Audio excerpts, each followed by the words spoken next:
Hello guys, welcome back to my channel. और आज हम सीखने वाले हैं कैसे आरडीएस को क्रिएट कर सकते हैं। पहले अपना AWS का अकाउंट खोलो, उसमें आरडीएस करके डालो। आरडीएस में क्रिएट डेटाबेस करके एक ऑप्शन आएगा, उस ऑप्शन में क्रिएट करो और ऐसा ही पेज आपको भी दिखेगा शायद ना। तो उसमें जाओ और यही डेटा को लगा दो, मतलब जो अभी मैं दिखाने वाला हूँ यही डेटा को आप सीधा लगाना है। मैं अभी एक एक पॉइंट समझाने की कोशिश करूँगा। पहले वाला है choose a database creation method, मतलब स्टैंडर्ड क्रिएट और इजी क्रिएट।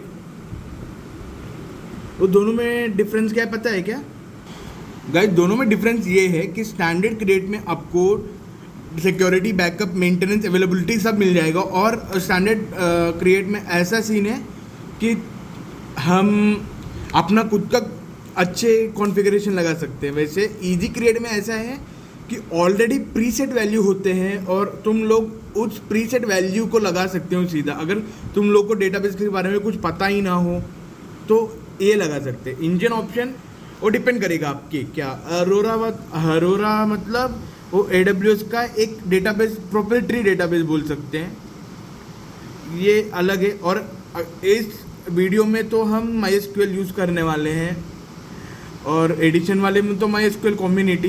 बाकी से वैसे छोड़ के इंजन वाले हमेशा लेटेस्ट वर्जन चूज़ करो मतलब। और टेम्पलेट में प्रोडक्शन है, डेव और टेस्ट है, फ्री टायर है। प्रोडक्शन ऐसे लोग यूज़ करते हैं जिसका हाई अवेलेबिलिटी चाहिए, परफॉर्मेंस बहुत इतना है कि मल्टीपल रिक्वेस्ट एक्सेप्ट कर ले। और डेव और टेस्ट का मतलब है टेस्टिंग एनवायरनमेंट के लिए, जैसे कि अगर तुम लोग को कुछ प्रोजेक्ट मिले हो, वो प्रोजेक्ट को कनेक्ट करने के लिए अगर ये कनेक्ट हो रहा है कि नहीं वो टेस्ट करने के लिए डेव और टेस्ट यूज़ कर सकते हो। मैं तो फिलहाल फ्री टायर टेस्ट किया मतलब ले सकते हैं। अगर तुम लोग को बस हैंड्स ऑन चाहिए, कि जैसे यहाँ लिखे है ना कि हैंड्स ऑन चाहिए एक्सपीरियंस आरडीएस के लिए, तो हो सकते हैं। बाकी सब एडिट नहीं कर सकते तुम लोग फ्री टायर में। बस मैं बताता हूँ कि सीन क्या है।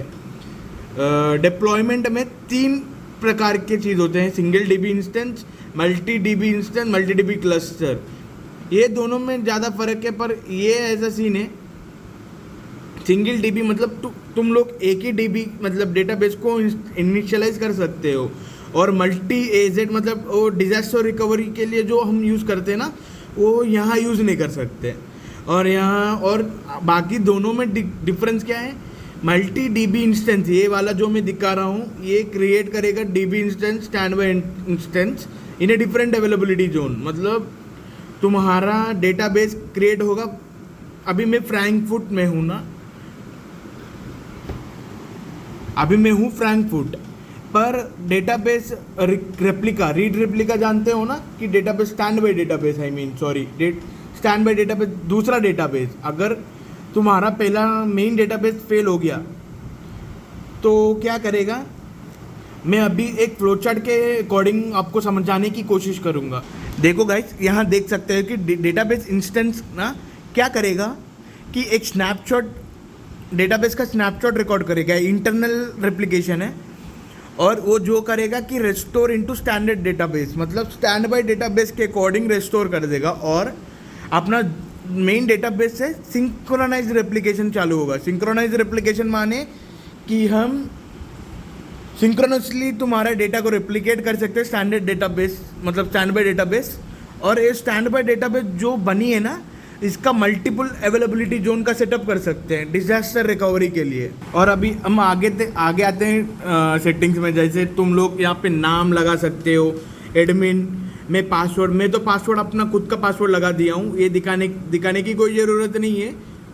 तो तुम लोग इतना समझदार हो कि खुद का पासवर्ड अच्छा खासा पासवर्ड रखो। मैं नॉर्मल टेस्ट के लिए कुछ भी रख दिया हूँ, पता नहीं क्या ही रखा हूँ मैं। बस ये पासवर्ड जो है ना, ये एक सॉफ्टवेयर में हमको कनेक्ट करना पड़ता है।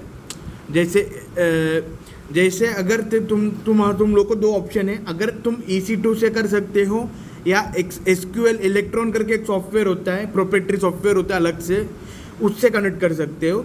फिलहाल के लिए मैं SQL इलेक्ट्रॉन यूज़ करने वाला हूँ, ये EC2 यूज़ नहीं करने वाला, क्योंकि RDS से पहले खर्चा हो सकता है। मैं ये सावधान करने की कोशिश करूँगा कि एक बार मुझे बहुत चार्ज हुआ था क्या ये सॉफ्टवेयर मतलब RDS से, तुम लोग बिल्कुल केयरफुली रहो। अगर खर्चा हो रहा है, मैं उसी पे भी मैं एक वीडियो बनाऊंगा जिससे तुम खर्चे से बच सकते हो। और अगर खर्चा हुआ भी, तुम लोग एक सपोर्ट केस करके एक सॉफ्टवेयर है, मतलब एक सर्विस है, मैनेज सर्विस RDS का, मतलब डेटाबेस का, मतलब क्लियरली बोले तो डेटाबेस का नहीं, AWS का सर्विस है। और सर्विस से तुम लोग कंप्लेंट रजिस्टर कर सकते हो और एग्जीक्यूटिव से बात कर सकते हो। अभी तो फिलहाल के लिए इंस्टेंस कॉन्फ़िगरेशन पे आएंगे। ये बर्स्टेबल क्लासेस इंक्लूड टी क्लासेस जो होते हैं ना, वो फ्री टायर के होते हैं। अभी मैं क्योंकि फ्री टायर लिया हूँ, बस टी वाले सीरीज ही काम करेंगे। टी वाले होते हैं बेसिक वाले, मतलब फ्री टायर वाले। स्टोरेज में जा सकते हो। इसमें मैं बताना चाहता हूँ कि general purpose SSD GP2 GP1 या फिर IO1 या मैग्नेटिक। और जनरल पर्पज जो होता है ना, अपना जनरल पर्पज डेटाबेस, मतलब जनरल पर्पज स्टोरेज होता है EBS में, समझ गए ना, वो सेलेक्ट किए।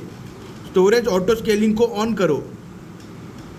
स्टोरेज ऑटो स्केलिंग मतलब क्या होता है कि तुम्हारा अगर डेटाबेस में स्टोरेज कम हो गया तो ये 3 काम करेगा। अगर तेरा स्टोरेज ना 10% से नीचे गिर गया तो ऑटो स्केलिंग कर दो, मतलब स्केल आउट कर दो, मतलब डेटाबेस को बढ़ाओ, समझ गए। या फिर ऐसा सीन है, या फिर 6 घंटे हुए लास्ट मॉडिफिकेशन से, या 5 से 10 मिनट तक तेरा डेटा पूरा है जो कम हो रहा है, मतलब by the time step scaling के माध्यम से कम ही हो रहा है, तो तुम लोग स्टोरेज एनेबल करें ना, तो क्या होता है कि ऑटो स्केलिंग हो जाता है। तो डेटाबेस को अपने आप इतना स्मार्ट है कि अपना डेटा को इनबिल्ट मतलब बढ़ा सकता है। मैक्सिमम स्टोरेज थ्रेशोल्ड, ये मैक्सिमम वैल्यू होता है। बस इससे ये इतना जानने की ज़रूरत नहीं है। अगर जानना है तो AWS डॉक्यूमेंटेशन में जाके पढ़ लो, क्योंकि ये थोड़ा कंफ्यूजिंग टॉपिक है। अगर मैं बताना बैठे तो भी समझ में आएगा नहीं। मैं अभी बोल रहा था ना तुम लोग को कि EC2 यूज़ कर सकते हो, ये कनेक्टिविटी में आता है। अगर कनेक्टिविटी EC2 में कर सकते हो, या इस वेबसाइट में जाके ना SQL इलेक्ट्रॉन करके GUI सॉफ्टवेयर को डाउनलोड कर सकते हो। इसका लिंक मैं डिस्क्रिप्शन में डाल दूंगा। अगर तुम लोग को डिस्क्रिप्शन का प्रॉब्लम हो रहा है तो SQL इलेक्ट्रॉन करके गूगल पे डाल दो, ये गिटहब के लिंक खुलेगा। इसमें जाके ना आपके लैपटॉप के अकॉर्डिंग डाउनलोड कर सकते हो। अगर आपका मैक हो तो कहाँ है DMG, हाँ यहाँ, ये SQL इलेक्ट्रॉन 1.838.dmg, ये कर लो। अगर आपका विंडोज है तो win.zip कर सकते हो। मुझे लिनक्स का इतना पता नहीं। अगर आपको पता लगा ना तो गूगल पे डाल सकते हो, तो आपको मिल जाएगा। अगर आपको सोर्स कोड की ज़रूरत है तो यहाँ से डाउनलोड कर सकते हो। ये मेरा है नहीं वैसे गिटहब, ये किसी और का है। और मैं बस ये सॉफ्टवेयर से अपना DBA में मतलब RDS को इनिशियलाइज करूँगा। ये virtual private cloud VPC connection को सब डिफ़ॉल्ट कर दो, सब डिफ़ॉल्ट। हाँ, यहाँ सिक्योरिटी ग्रुप मतलब फायरवॉल होता है ना, फायरवॉल, जिससे हम इनबाउंड रूल और आउटबाउंड रूल को एक्टिवेट कर सकते हैं और अपना तो RDS कनेक्शन हो वो स्ट्रॉन्ग कर सकते हैं। जैसे अभी मैं डेटाबेस MySQL कर लिया, अवेलेबिलिटी जोन तुम लगा सकते हो। वैसे मैं इतना प्रेफरेंस नहीं लगाता उसका, एक सिक्योरिटी ये सब ओके। एडिशनल में डेटाबेस पोर्ट, MySQL का डेटाबेस पोर्ट बाय डिफ़ॉल्ट होता है 306। डेटाबेस ऑथेंटिकेशन में ना 3 प्रकार के ऑप्शन मिलते हैं, password and IAM database authentication, password and Kerberos authentication. ये दोनों टॉपिक में बाद में बता सकता हूँ कि डेटाबेस एंड IAM मतलब IAM यूज़र का ऑथेंटिकेट कर सकते हैं यूजिंग IAM यूज़र रोल, वो पासवर्ड ऊपर जो पासवर्ड लगाने का एडमिन और रैंडम पासवर्ड जो तुम लोग को चाहते हो वो उससे ऑथेंटिकेट होगा एसक्यूएल इलेक्ट्रॉन से। और एसक्यूएल इलेक्ट्रॉन कुछ ऐसा दिखने को होता है, ऐसा ऐसा सॉफ्टवेयर है जहाँ तुम लोग अपना ऐड करके इसमें लगा सकते हो। ये एनीवे बाद में इसी वीडियो में बताऊँगा, पहले ये साइड में रखते हैं। और मॉनिटरिंग में एनेबल मॉनिटर करो।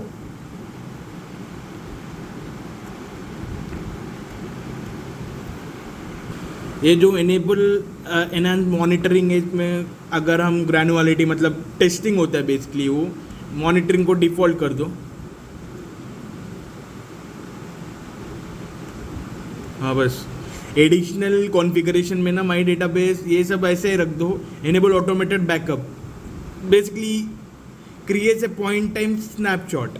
ये आप समझ रहे हो ना, स्नैपशॉट ये क्या होता है? अगर तुम लोग सेलेक्ट किए हो ना, अगर तुम्हारा डेटाबेस फेल ही हो गया मानो, तो अगर तुम लोग सिंगल डेटाबेस लिए तो कुछ नहीं कर सकते। अगर मल्टी डेटाबेस करे तो ना स्टैंड बाय डेटाबेस क्रिएट होगा यूजिंग स्नैपशॉट बेसिकली। हाँ, तुम लोग को अगर बैकअप विंडो मतलब during that time duration RDS will take the automated backup. और इसमें चूज विंडो करके आप टाइम सेट कर सकते हो, कब क्या और कितना घंटा। बेसिकली 0.5 से ज़्यादा ही दो क्योंकि टाइम लग सकता है। और तुम लोग 0.3 0.2 करके कंजूसी मत करो टाइम में। नो प्रेफरेंस मैं तो नो प्रेफरेंस में डालूंगा। एनेबल रेप्लिकेशन इन AWS डेटाबेस मतलब क्या? ये अगर तुम लोग ये सेलेक्ट किए हो ना कि कौन सा डेटाबेस मतलब कौन सा रीजन में तुम बैकअप चाहिए वो सेलेक्ट कर रहे हो बेसिकली, पर हमको ये ज़रूरत है नहीं। वैसे एनेबल ऑटो माइनर ये सब ऐसे छोड़ दो। मेंटेनेंस विंडो, बैकअप और मेंटेनेंस विंडो ऑलमोस्ट सेम होता है, इसका कुछ नहीं।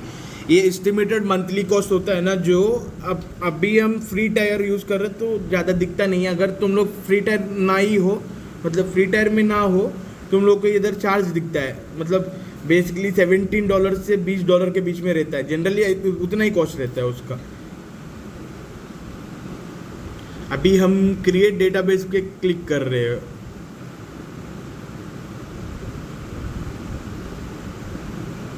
ये टाइम लग सकता है बेसिकली। ये सजेस्टेड ऐड ऑन को तो हम साइड में रखते हैं, इसका ज़रूरत नहीं है। तब तक ये हो रहा है ना इधर क्रिएट, इसी को क्लिक करो। बी केयरफुल गाइस, डेटाबेस जैसे ख़त्म हो गया ना हैंड्स ऑन, वैसे ही आप अपना डेटाबेस में जाओ और डिलीट मार दो।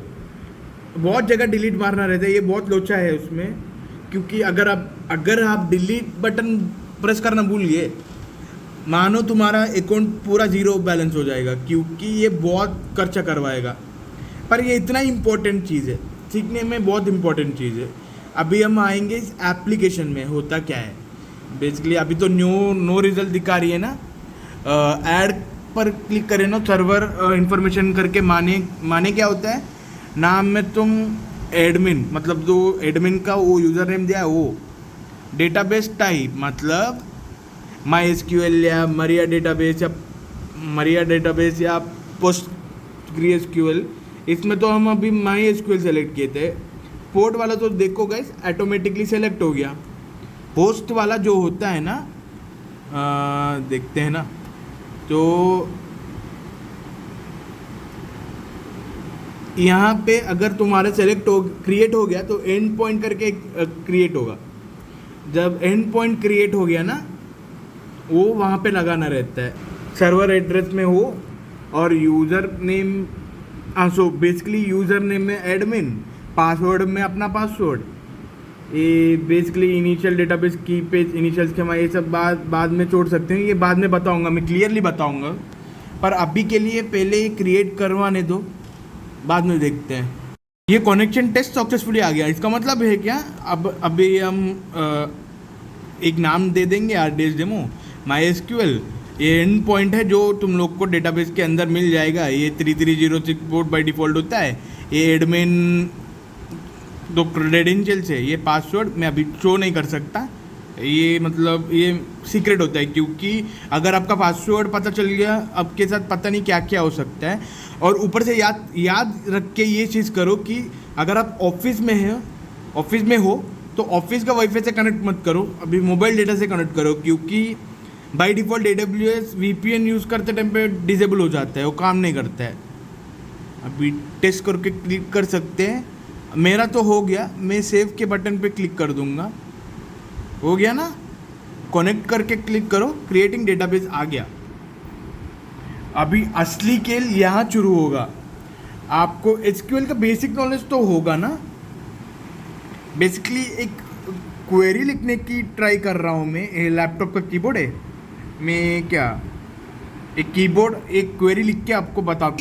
अभी मैं एक बेसिक क्वेरी लिखा हूँ, ये मेरा नाम राजचरण है, तो मैं टेबल क्लिक कर दिया, नेम वारकार मतलब var4, as integer, phone number integer, execute कर दिया ना, तो क्वेरी एग्जीक्यूटेड सक्सेसफुली आ गया। तो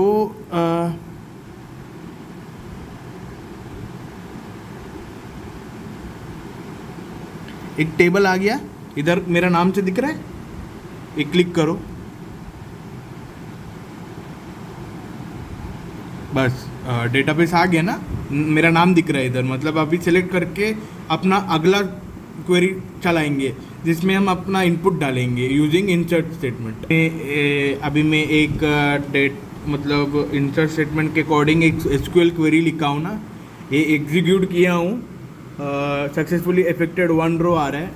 अभी तो फिलहाल डेटाबेस दिख नहीं रहा है। इस बटन में क्लिक करके रिफ्रेश करके फिर से रिफ्रेश करेंगे और अभी सेलेक्ट करेंगे ना, उसको आइए ना इधर नाम राजचरण 20, फ़ोन नंबर में 0 दिया हूँ ताकि क्या भाई नॉर्मल डेटाबेस कुछ भी डाल दिया हूँ, आप अपना नंबर डाल के देख सकते हो। ये अभी ये SQL क्वेरी ना ये फेच करेगा लिमिट यूजिंग लिमिट 1000, अगर मैं 20,000 30,000 दिया तो भी 1000 करेगा, मतलब पहले 1000 रिकॉर्ड लाएगा। ऊपर से ना ये ऐसा होता है कि अभी डेटाबेस में मैं डाल सकता हूँ, अभी जो RDS के डेटाबेस में ये इनिशियलाइज हुआ होगा वो बात है। और अगली बात है जो है ना RDS के बारे में, जैसे रीड रेप्लिका अभी आएगा, just wait and stay tune. ये हम आगे अपना RDS के होम पेज पे, समझिए, इधर सेलेक्ट करो ये वाला। अगर आपको रीड रेप्लिका को इनेबल करना है तो एक्शन पे क्लिक करो और क्रिएट रीड रेप्लिका क्रिएट कर दो। ये जनरली लोड होगा, मेरा नेट थोड़ा स्लो है तो कोई ना, हो जाएगा। और उसमें देख लेना कि क्या होगा, क्योंकि इसमें इतना बताने वाली क्या चीज़ होता नहीं है। हाँ हो गया, मेरा नेट ठीक ही है, हो गया। रेप्लिका सोर्स, ये रेप्लिका इंस्टॉलाइज कर सकते हो, ये सब कर सकते हो। और बस्टेबल क्लासेस ये सब तो पहले भी बता चुका हूँ। AWS रीजन, अपना रेप्लिका कहाँ सेलेक्ट होना चाहिए ये हो जाता है, बाकी सब तो ऑलरेडी हमको ऑलमोस्ट पता है इसमें क्या होगा करके। हाँ बस ऑथेंटिकेशन ये सब पहले वीडियो में, मतलब इसी RDS क्रिएशन में हो गया होगा ना। एनेबल डिलीशन प्रोटेक्शन, ये होता है कि अगर आप बाई मिस्टेक अगर डिलीट ना हो तो हम ये कर सकते हैं। अभी के लिए फ़िलहाल कैंसिल कर देते हैं, हमको इतना ज़रूरत नहीं है, बस आपको समझाने की बात चल रहा है। इधर डेटाबेस में फिर से क्लिक करो और आपको अगर 3 ऑप्शन दिख रहे होंगे ना कि take snapshot, restore to point time, migrate snapshot. ये माइग्रेट स्नैपशॉट जो होता है ना, आपको एक रीजन से दूसरा रीजन में माइग्रेट करने के लिए यूज़ हो सकता है। अगर आपको स्नैपशॉट लेना तो स्नैपशॉट ले सकते हो। रिस्टोर टू पॉइंट टाइम मतलब पॉइंट इन टाइम, मतलब टाइम के अकॉर्डिंग एक पॉइंट पे अपना रिस्टोर हो जाता है। तो बेसिकली इतना ही गाइस। अभी हम क्या करेंगे ना, फिर से डेटाबेसेस में ही जाएंगे। अगर आपका हैंड्स ऑन हो गया तो इसमें जाओ, इसमें मॉडिफाई पर के क्लिक करो, क्योंकि आपको यहाँ पे जो एंडिंग में डिलीशन प्रोटेक्शन है ना उसको डिसेबल करना है। अगर ये डिसेबल नहीं हुआ आप कभी डिलीट नहीं कर पाओगे। इसमें 2 ऑप्शन होंगे, apply during the next schedule period. ये बाय डिफ़ॉल्ट सेलेक्ट हो गया, ये बिल्कुल मत सेलेक्ट करो, इमीडिएटली होना चाहिए हमको। मॉडिफाई क्लिक करो, अभी आपका मॉडिफाई हो गया है। अभी आप इधर क्लिक करो, एक्शन में ना डिलीट कर दो। इधर मैं कीबोर्ड पे डिलीट का DELETION, क्या हो गया यार, डिलीशन का स्पेलिंग गलत है क्या? ओ डिलीट करना है, डिलीट, अच्छा डिलीट स्पेस ME आ गया।